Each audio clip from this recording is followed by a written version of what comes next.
What in the shit is this all about? Oh sure, why not just give him the damn nuclear launch codes while you're at it? Shut up! Calm down. Your commanding officer That delirious drunkard! wanted to extend us an invitation to the ship as an overture toward... Fucking is over! Whose side is he on? This is outrageous! Could you please stop interrupting? All of you keep quiet. You're in the presence of His Majesty, the King of Swell. I put my name in as ASS on the scoreboard. Real original. Who doesn't? So not all of the scores are mine. I thought this machine only registered my own accomplishments. I see now that I compete with many a challenger. Of course you do, you shriveled yet surprisingly tall son of a... Yes, yes. You get it? I'm gonna go review something now. Please don't follow me. Bit of a joyless scold, that one. He should learn to relax.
Truth here, and we continue Dragon Ball month here on Otaku Evolution with the first Dragon Ball Z movie, 1989's Dead Zone. Good to see you.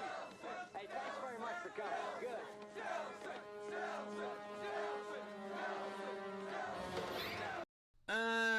No, that's 1983's Dead Zone. I'm talking about the movie where Goku fights Pilaf Piccolo. Garlic Jr. Besides being the very first of the DBZ movies, it was the first I ever saw way back when it aired on the weekday afternoon Toonami block. And it had a pretty big impact on me. Ah, the halcyon days of youth, those bygone days of romantic passion for, well, Japanese cartoons, video game forums, and slowly downloading Simpsons WAV files. Hey, remember ANT, AOL Antagonist? Anyway, it was around this time that I was really getting into Dragon Ball Z, only having watched some of it in syndication beforehand. Cartoon Network, and thus Toonami, had come into my life and I couldn't be any more thrilled. It was like a switch flipped and my life started. Or was it the off switch to my social life? Meh. When commercials boasted of Dragon Ball Z movies I had never seen airing on the block, I was over the moon. The movies showing in repeats held the fans over while we waited for the third season of the English dub to air. The promos for the movies, the first 3 DBZ movies, were off the damn hook, making them appointment TV. Back then, it was Ocean Studios who dubbed it, in cooperation with Funimation, who distributed through Pioneer on VHS and such. Oddly enough, the dub for Tree of Might featured Ian Corlett in the Shuki Levy Ocean musical score, but the other 2 featured only Shunsuke Kikuchi's music and Peter Kelamis as Goku. Of the 3 movies, though, Dead Zone was clearly then, as it is now, the best of them. Actually, it's probably my second or third favorite DBZ movie overall. Junior Master of the Universe! Hooray! Hooray! Return Gohan! Return Gohan! Now, the DBZ movies aren't really reworkings of the general plot elements from the source material like the movies for the original series, but rather take some vague elements and do their own thing. Mostly just plots to set up the fights with the antagonists. But like the Dragon Ball movies of old, their place in continuity is basically nowhere. They're non-canon. Dead Zone is clearly intended to take place after the original series and before DBZ, but it's not likely to have, since Bulma, Roshi, and Krillin already know about Gohan. But in the manga and the DBZ TV series, those three don't meet Gohan until Goku shows up with him at the Kame house for their reunion. So it's probably best to just hand-wave the whole thing and just enjoy this movie as you would the other DBZ features as a what-if scenario or alternate universe tale. Don't get too bogged down in the details. Toei didn't. Piccolo, you are... Stay back, old man. Goku and I have a little score to settle. Well, I guess I don't have a choice. The plot is simplicity itself. A villain is looking to get a wish from the Dragon Balls. Goku's son Gohan has a hat with a Dragon Ball. He's kidnapped by the villain's henchmen. The villain wishes for immortality, gets it, and Goku and Piccolo have to fight an immortal monster while trying not to fight each other. Also, something in there about the villain having a grudge against Kami, whatever. Regardless, hijinks ensue.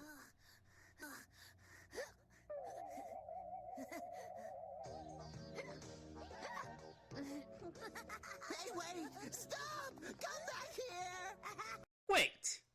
Gohan has a Dragon Ball on his hat. So they stole the entire child? Could they not have, just stolen the hat? Or even just the Dragon Ball on the hat? Was it glued in there really well or what? Also, our piece's villain, Garlic Jr., has his men beat the crap out of Piccolo and seemingly kill him in the beginning, but if Piccolo dies, so does Kami, and the Dragon Balls would then become useless. So does Garlic Jr. just not know about that information, or did the movie's writer forget that? Imagine if Piccolo had died. Goku would have had a much easier time defeating Garlic Jr. if the little creep was mortal. Once you're out of the way, I'll be free to fulfill my father's dream of filling this world with evil. Now it's time for you to die.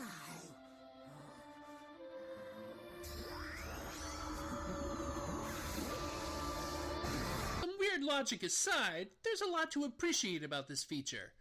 For one, a villain who basically already wins before the fight even begins. Garlic Jr. has his immortality before Goku even arrives at his palace. Goku doesn't seem to care, however, prioritizing the rescue of Gohan. He even kind of bristles at Kami's assistance when he arrives. But Kami likes to jaw on, so he gives him the lowdown on the diminutive demon. So my predecessor had no choice but to seal Garlic and his dark power away for eternity.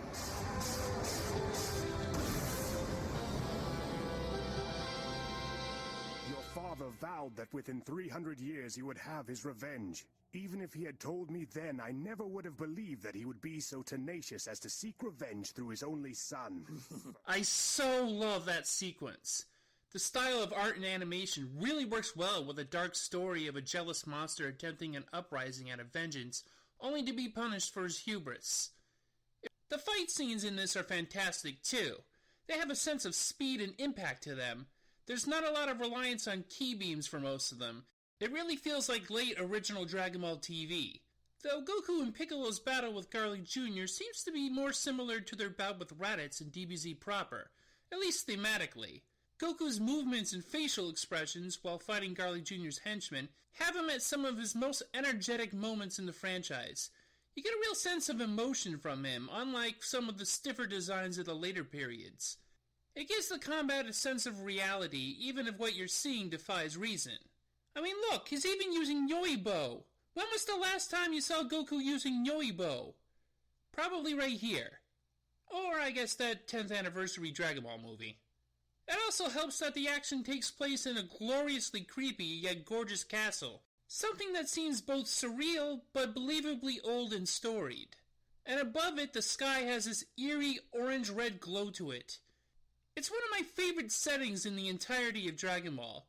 Even when it's falling apart, it looks great. The atmosphere is pitch perfect for this conflict.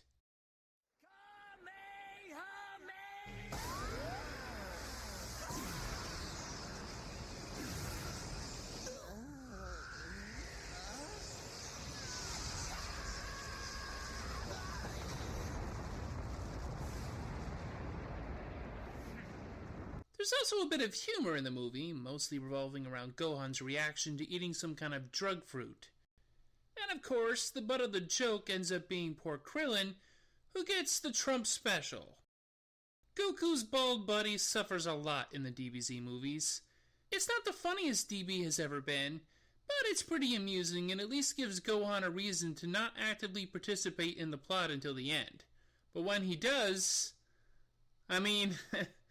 he really does. Like in the fight with Raditz, Gohan suddenly explodes with rage and power, showing his immense potential to be a fighter. He's a lot more successful here, sending Garlic Jr. into the vortex of his own making. Sort of stupid for our villain to enact a plan that could easily lead to a permanent torturous existence, forever trapped.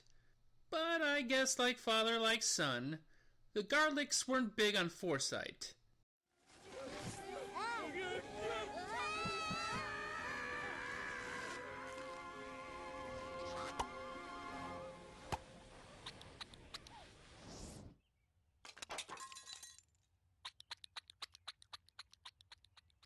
At least he didn't suffer the indignity of being sealed into a rice cooker.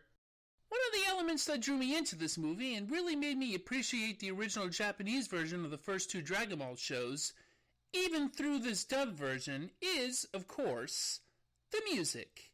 This is some of Shunsuke Kikuchi's strongest work, really setting a foreboding, almost nightmarish mood at times. It's kind of a mix between old martial arts film compositions and the music of big epic adventure serials, with maybe some 70s disaster movies sprinkled in. Just watch and listen to this scene where Piccolo makes his entrance into Garlic Jr.'s palace.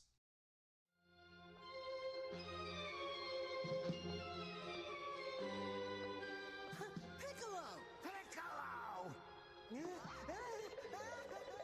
What are you doing here? Don't worry, I didn't come here to help you. It's a variation on the Piccolo Demon King Piccolo theme used in the original series, and it's one of this Piccolo's own leitmotifs. It's just one of several great tracks in this. I'm pretty sure it was my first exposure to the Japanese soundtrack to DBZ, as music from this is recycled into the show. It was a huge contrast to what I was used to hearing, the fairly bland Shuki Levy score the North American audiences were exposed to, the only one for years outside the movies. And this movie is the original reason I sought out the Japanese version of the television show. Because this soundtrack is amazing! Is he inside there? Stop him before he gets too far!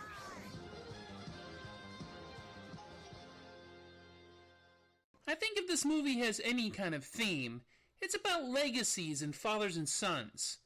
Goku is in Papa Wolf mode, willing to do anything it takes to rescue Gohan. Piccolo, as sort of an offspring of Kami, threatens a fate worse than death to Garlic Jr. as revenge for an attack that was meant to kill the older Namekian, since if one dies, so does the other. Garlic Jr. is out for revenge on Kami for the defeat and sealing of his father. And Gohan, Goku's son, displays more power than his father and dispatches Garlic Jr. with relative ease. Ultimately, Garlic Jr. shared a similar fate to his father, while in contrast, Goku was astonished and proud of the power his son showed. It's sort of the perfect idea for the first DBZ movie, from a series that continues the legacy of the first. That's about as thematic as you're gonna get out of these Dragon Ball movies. Like I've said, for the most part, they're just setups for the battles. Many of them are entertaining battles, but there's not a whole lot of weighty substance to the stories themselves. What little gravity they have is usually an emotional element instead. Well, that wraps up this short episode of Otaku Evolution. Next time I'll be looking at... the first Broly movie. Until then, see ya. You will let down before me, Jarrell! Both you and them one day, Jarrell!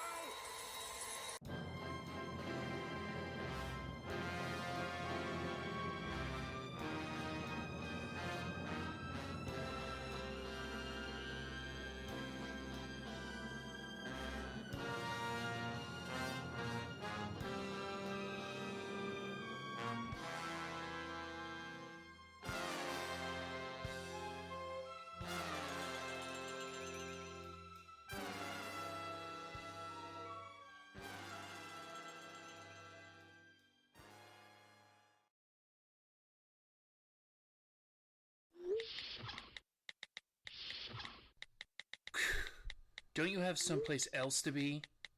Not especially. Well, fine. Since you're already here, I may as well express my unquenchable disdain for you. Is that so? You hide it so well. You think I won't kick your ass because of this alliance? Because you've got another thing coming. Let me just stop you right there. You won't dare lay a hand on me. I am unarmed, I have no one here to defend me, and yes, there's an alliance being worked on. But even aside that, you know a war between our countries would destroy both. Maybe I'm just too pissed off about you sending mercenaries, traitors, and kidnappers at us because of your hard-on for a certain blue-jeweled statuette to care. Well, when you say it like that, it almost sounds sordid. Almost? 2 members of the Penguin Council assassinated. That would be reason enough to declare war on your country.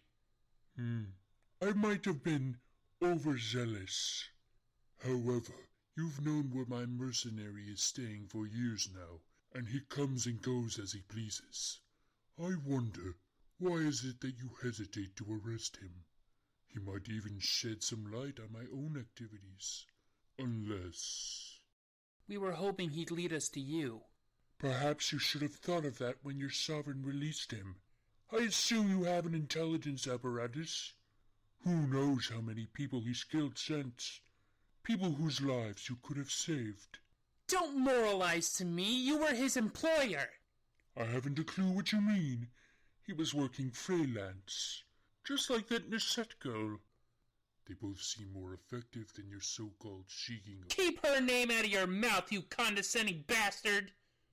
Regardless of your personal feelings, you should restrain yourself. A breakdown in negotiations at this juncture could prove fatal to us all. Tell me one thing. How did you know that Pen Pen was a Topa? Let's say, a little birdie told me. Man, he's kind of a dick, isn't he? Right?